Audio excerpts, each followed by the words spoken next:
Bismillahirrahmanirrahim. The topic for today's lecture is knee joint. The anatomy of knee joint will be discussed in this lecture. First of all, the knee joint is the largest joint in the body, and it is one of the most complicated joints in the body. And in the types of synovial joint, it fits into the hinge variety of the synovial joints. Knee joint consists of bones. Uh, bones joined together to form the joints, strengthened by the ligaments and tendons, and the muscles attached to this joint uh, help to move the joint, and different nerves are supplying this joint. This is the axis of the knee joint, which shows the lateral condyle of the femur, the medial condyle of the femur, and the lateral tibial condyle and the medial tibial condyle. And you can also see that fibula is shown in the x-ray, but after seeing this you can clearly appreciate that fibula does not take part in the formation of the knee joint.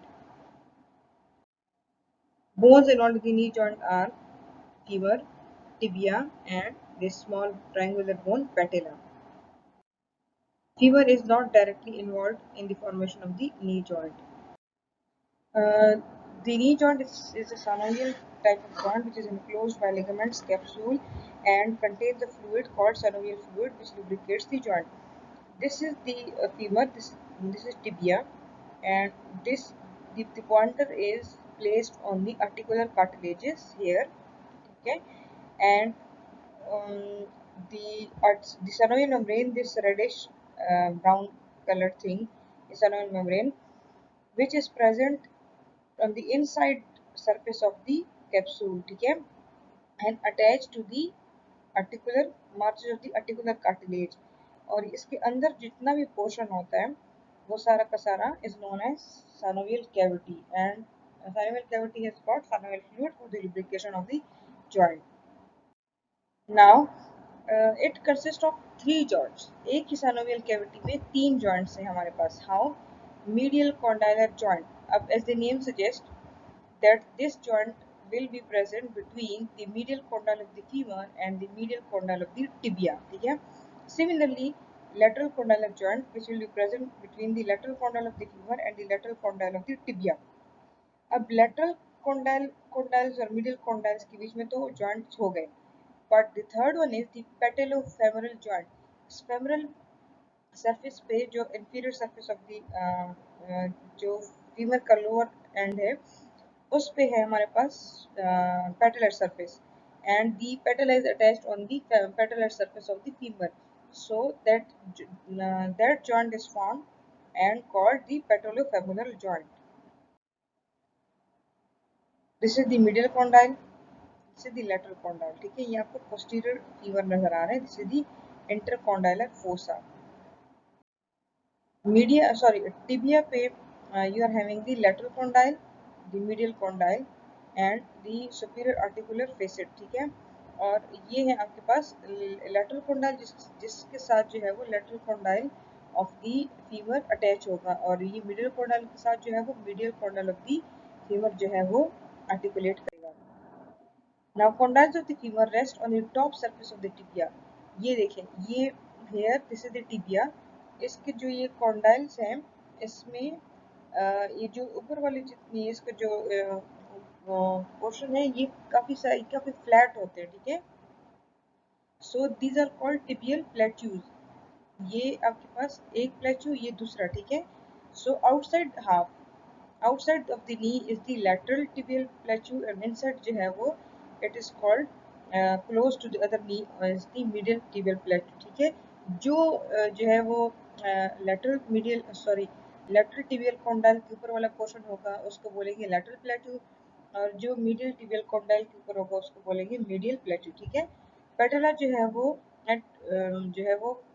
femoral condyle के बीच में जो ये वाला surface है ये आपको नजर आ रही है रेडिश. ठीक है, पेटेलोफेमोरल सरफेस उसके बीच पे जो है वो ग्लाइड करता है and form the patellofemoral joint. Articular cartilage is a white shiny structure with rubbery consistency. ठीक है, ये है आपके पास ग्लिसनिंग टाइप ऑफ स्ट्रक्चर. ठीक है, it is present on the articular surfaces of the bones, ठीक है। It is attached to articular surface of the femur and tibia. Articular cartilages जो हैं these are slippery substance that allow the surfaces to slide or glide against each other without damaging the other surface. Articular cartilage की वजह से जो है वो friction थोड़ी सी reduce होती है and it helps um, in preventing the degeneration or the wear and tear of the bones, ठीक है। So ये आपके पास जो blue नजर आ रहा है these are the articular cartilages. Function of the articular cartilage is to absorb shock and provide extremely smooth surface to facilitate motion, ठीक है।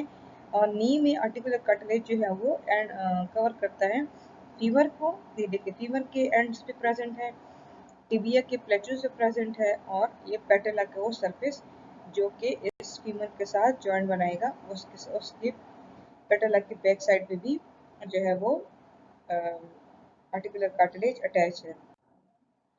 Now anatomical components of the knee joint, ठीक है। नी में हमारे पास है कैप्सूल और लिगामेंट। सर्विकल मेम्ब्रेन की हमने बात कर ली, अब हमारे पास कैप्सूल है और लिगामेंट्स हैं, ठीक है। अब the classification of ligaments is the knee joint consist of extracapsular ligaments and intracapsular ligaments, okay। Extracapsular में we will discuss the medial collateral ligament and lateral collateral ligament. And the intracapsular can be further divided into cruciate ligaments, in which you are having anterior cruciate and posterior cruciate, and also the menisci, lateral meniscus and medial meniscus. Coming towards the capsule first, the capsule of the knee joint, ठीक है। This diagram is showing the joint capsule. ये anterior surface है, anterior view, ठीक है, and this is the posterior view. Here you can see this joint capsule. Now it surrounds the sides and posterior aspect of the joint. जो joint capsule of the knee joint है ये आपको side पे नजर आ रहा है, this is the joint capsule, this is the joint capsule, ठीक है, ये वाला जो है। लेकिन पोस्टीरियर भी आपको नजर आ रहा है, ठीक है, जॉइंट कैप्सूल, बट एंटीरियरली जो आपको पैटर्न साफ नजर आ रहा है, तो इसका मतलब ये है कि जो कैप्सूल जो है वो एंटीरियरली प्रेजेंट नहीं होता। Capsule of the knee joint is not present on anterior side, anterior surface, सिर्फ साइड से और पोस्टीरियर सरफेस को कवर करता है। On each side of the patella जो कैप्सूल जो है उसको स्ट्रेंथन किया होता है tendon of vastus lateralis and vastus medialis, ठीक है। ये जो हमारे पास ये देखिए ये जॉइंट कैप्सूल है, ये टेंडन है हमारे पास वास्टस मीडियालिस का, ये वास्टस लेटरालिस का, ठीक है। उसने इस जॉइंट कैप्सूल को मीडियली और लेटरली स्ट्रेंथन किया होता है, but the joint capsule is not present on this anterior surface of the knee joint. जैसे मैंने आपको बताया लिगामेंट्स से हमारे पास दो इंपॉर्टेंट लिगामेंट्स हैं, इंट्रा कैप्सूलर, ठीक है, sorry extra capsular, middle collateral ligament है और लेटरल कोलैटरल लिगामेंट है। जो मिडिल कोलैटरल लिगामेंट है you can see that middle collateral ligament is attached to the medial condyle of the femur and extends to the medial condyle of the tibia, जबकि जो lateral collateral ligament है वो lateral condyle of the femur से होकर head of the fibula पे जाके attach हो जाता है। Medial collateral ligament is a broad band that extends from the medial femoral epicondyle to the medial tibial condyle, ठीक है। ये फीमर का medial epicondyle है, उस एक्सटेंड होके टिबिया के medial condyle पे अटैच हो जाता है, also called tibial collateral ligament। और दूसरा लिगामेंट जो है वो हमारे पास है lateral collateral ligament, ठीक है। It extends between the lateral femoral epicondyle and to the head of the fibula, उस तक जाके अटैच जो है वो एक्सटेंड करता है। और medial collateral ligament is also called medial tibial ligament and the lateral collateral ligament is also called fibular collateral ligament। Again ये आपके पास है tibial collateral ligament, इसकी नजर आ रही है, ठीक है। ये जो टिबियल कोलैटरल और पैपिकुलर कोलैटरल लिगामेंट्स जो है ये कैप्सूल के बाहर अटैच होते हैं, ठीक है। इस डायग्राम में आपको कैप्सूल नहीं शो किया हुआ है, बट यहाँ पे पूरा इनसाइड पे मतलब फ्रंट पे तो हर नहीं होता, साइड पे और पोस्टीरियर जो है वो कैप्सूल होती है, और ये दोनों लिगामेंट्स जो है ये कैप्सूल के बाहर होते हैं। Inside the knee joint, two other important ligaments are stretched between the femur and tibia. These are called anterior cruciate ligament and posterior cruciate ligament. Anterior cruciate जो है वो फ्रंट पे अटैच होता है और posterior जो है वो posterior अटैच होता है। दो स्ट्रॉन्ग लिगामेंट्स हैं, बहुत ही स्ट्रॉन्ग है, ठीक है, and they cross each other, ठीक है, ये डायगोनली एक दूसरे को क्रॉस करते हैं। लाइक एंटीरियर क्रूशिएट लिगामेंट जो है it is attached to the anterior intercondylar area of the tibia, ठीक है, टिबिया पे दोनों कॉन्डाइल्स के बीच में एक एंटीरियर इंटरकॉन्डाइलर एरिया है, ठीक है, उस पे अटैच होता है और ये लिगामेंट जो है वो पास होता है टू अपवर्ड, ठीक है, ऊपर की तरफ, देन बैकवर्ड एंड फिर जाते हैं थोड़ा सा laterally to get attached on the lateral femoral condyle, ठीक है। सो ये एंटीरियर क्रूशिएट लिगामेंट है, it is going from anterior intercondylar area going upward and backward and laterally, और ये जाके अटैच हो गया लेटरल फेमोरल कॉन्डाइल पे, ठीक है, ये इस तरह। अब हमारे पास है पोस्टीरियर क्रूशिएट लिगामेंट, ये हमारे पास अटैच होता है। पोस्टीरियर क्रूशिएट लिगामेंट जो है वो पोस्टीरियर इंटरकॉन्डाइलर एरिया से टिबिया से टिबिया के पोस्टीरियर इंटरकॉन्डाइलर एरिया से जो है वो एक्सटेंड होता है और फिर जाता है अपवर्ड एंड फॉरवर्ड और फिर मिडियली जो है वो टर्न होता है and is attached on the medial femoral condyle. दोनों की जो डायरेक्शन है और जो दोनों की एक्शन है वो अपोजिट है बिल्कुल, ठीक है। एंटीरियर इंटरकॉन्डाइलर एरिया से होकर लेटरल फेमोरल कॉन्डाइल पे है anterior cruciate ligament, posterior intercondylar area से होकर मिडिल फेमोरल कॉन्डाइल तक है पोस्टीरियर क्रूशिएट लिगामेंट। अब the action of anterior cruciate ligament is it prevents posterior displacement of the femur, ठीक है, ये अटैच है क्या कहते हैं फीमर पे लेटरल कॉन्डाइल पे, ठीक है। सो जब और ये टिबिया पे अटैच है anteriorly, you can see sorry you can say कि posterior displacement of the femur को प्रिवेंट करता है क्योंकि ऊपर से फीमर के साथ अटैच है, ठीक है, तो पोस्टीरियर डिस्प्लेसमेंट के फीमर ज़्यादा पीछे की तरफ ना जाए या टिबिया ज़्यादा एंटीरियरली ना आए, ठीक है। इस एक्शन जो एरर्स आपको नजर आ रहे हैं, इन एक्शंस को प्रिवेंट करने के लिए जो है वो ये लिगामेंट्स नेचर ने प्रोवाइड किए।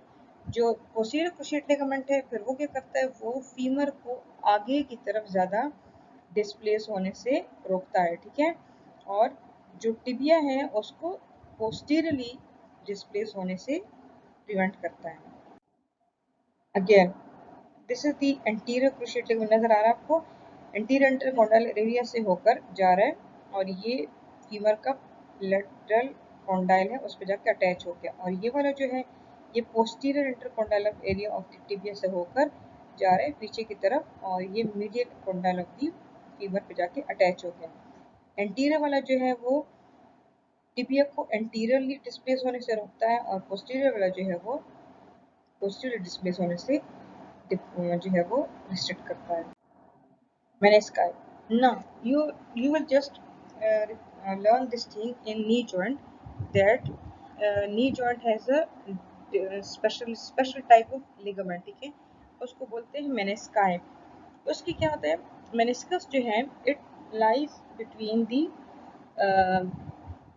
टिबिया एंड फीमर, ठीक है, दोनों के बीच में जो है ये प्रेजेंट होता है, ये आपको फीमर हटा के दिखाया हुआ है। So this meniscus are C-shaped cartilaginous type of fibrocartilaginous type of structure lying between the femur and tibia, ठीक है। lateral meniscus है और medial meniscus है। These structures are sometimes referred to as cartilages of the knee joint, but these are different from articular cartilage, ठीक है। articular cartilage से उनका structure बिल्कुल ही डिफरेंट होता है, ठीक है, ये थोड़ा सा हार्ड, थोड़ा सा फ्लेक्सिबल, इस तरह की कोई इसकी कंसिस्टेंसी होती है इन मेनिस्काई की।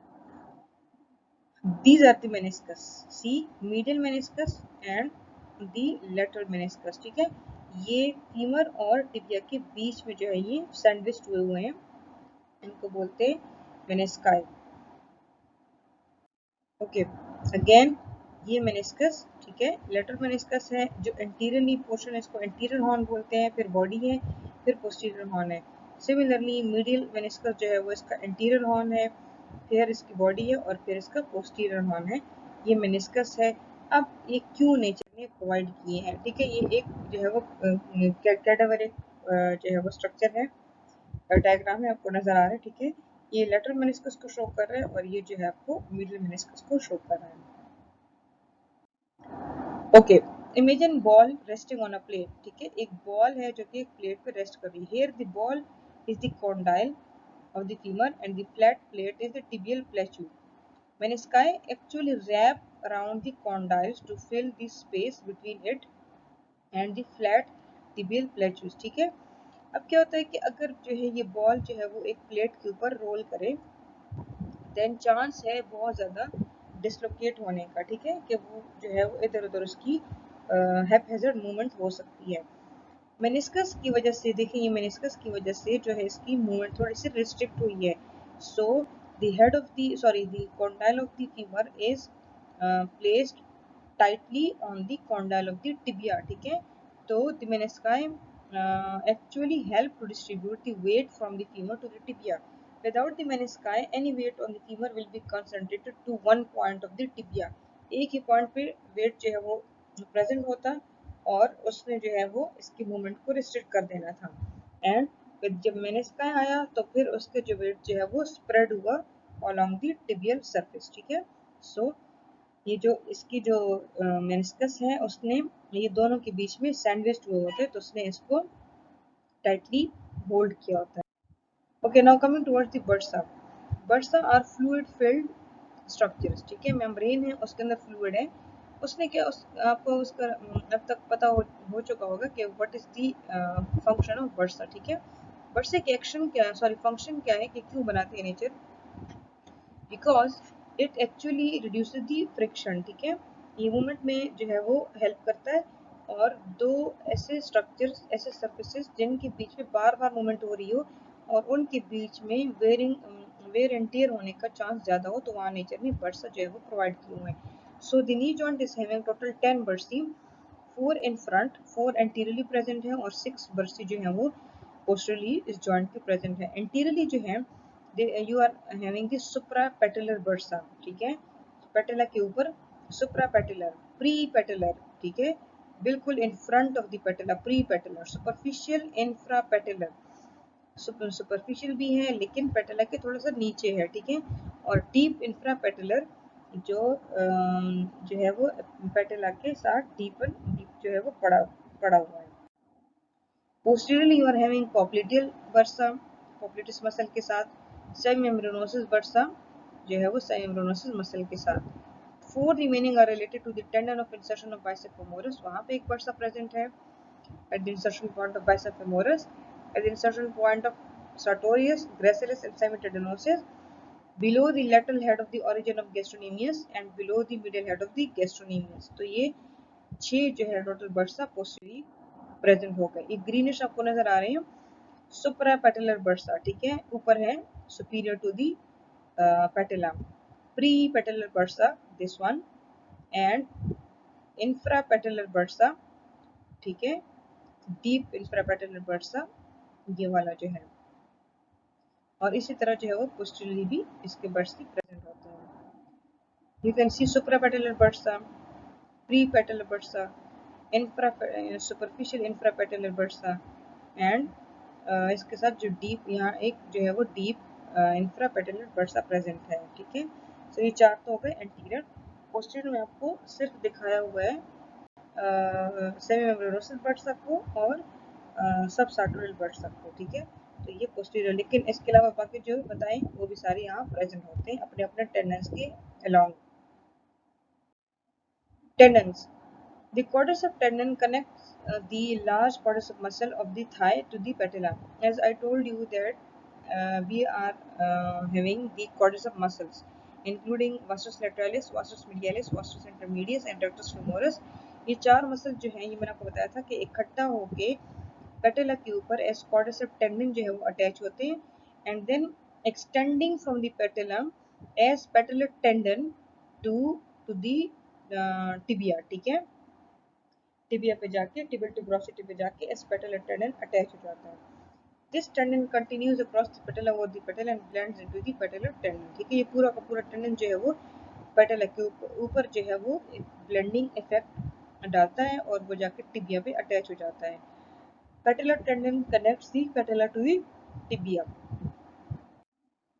The extension mechanism is a motor mechanism that drives in the knee and allows us to walk. ठीक है, इस quadricep tendon was the powerful extensor.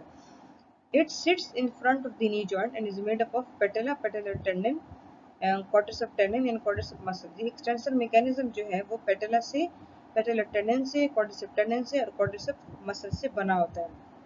जब ये सारे के सारे मसल्स कॉन्ट्रैक्ट होते हैं, they help to straighten the knee joint. ठीक है, जैसे कि आप लोग स्क्वेटिंग पोजीशन से खड़े होने की कोशिश करते हैं. ठीक है, so you are extending your knee joint.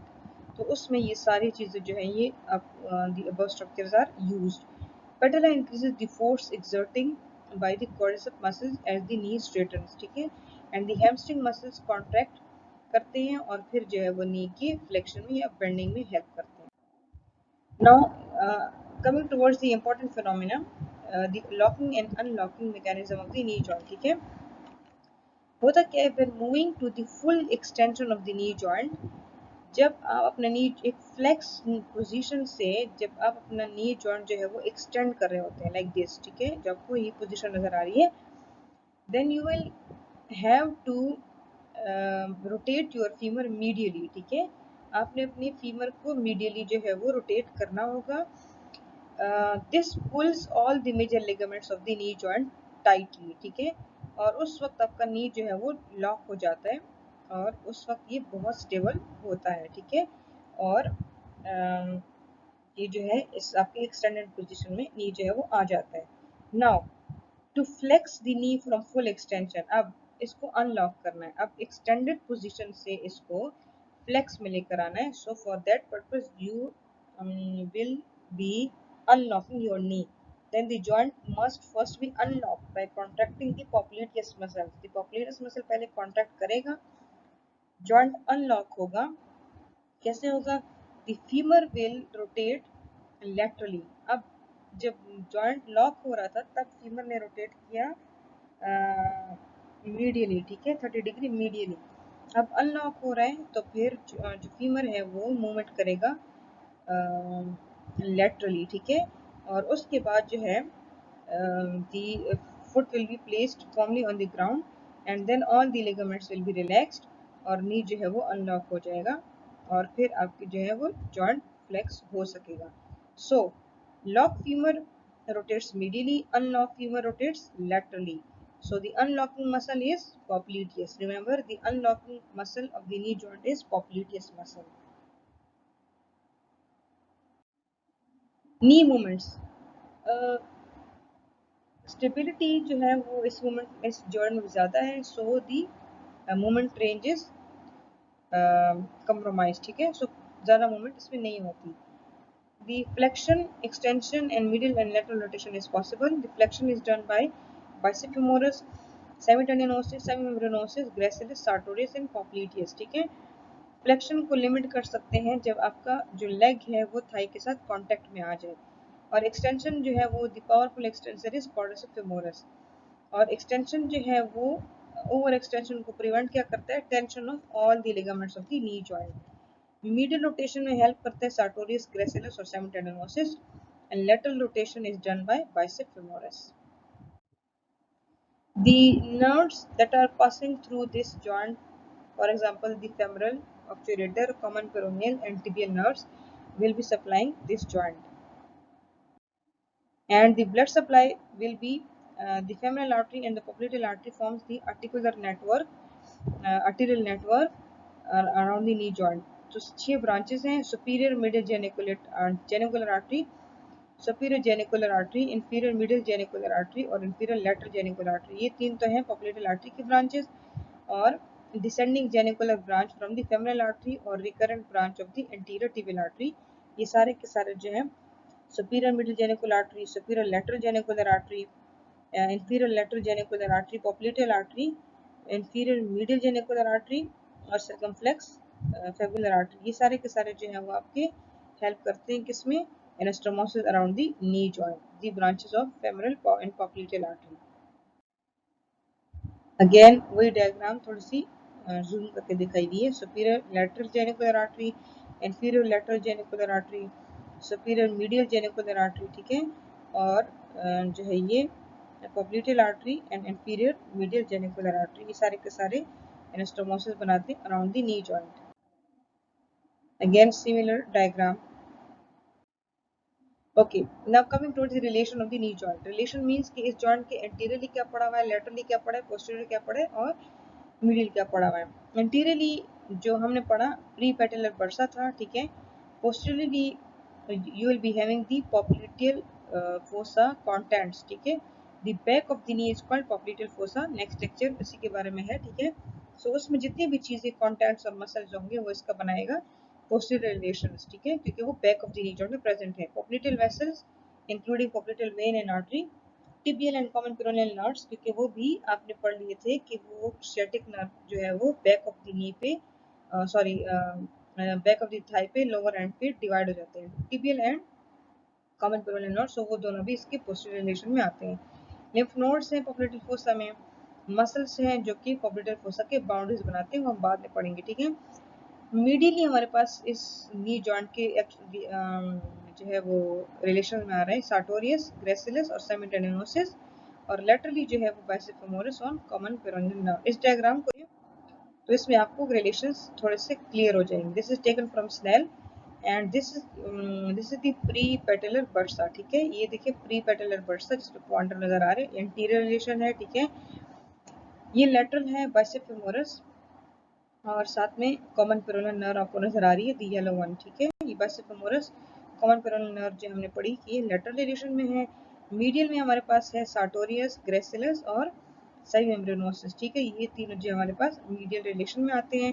और जो पोस्टीरियर रिलेशन था उसमें ये देखिए पोप्लिटेल आर्टरी हो गई, पोप्लिटेल वेन हो गई और टिबियल नर्व हो गई, और यहाँ पर कुछ लिम्फ नोड्स भी जो है वो प्रेजेंट होते हैं। और साथ में ये गैस्ट्रोनीमियस और ये जो मिडिल हेड और लेटरल हेड, ये सारे के सारे हम पढ़ेंगे उस वक्त जब हम पोप्लिटेल फोसा पढ़ेंगे, ठीक है।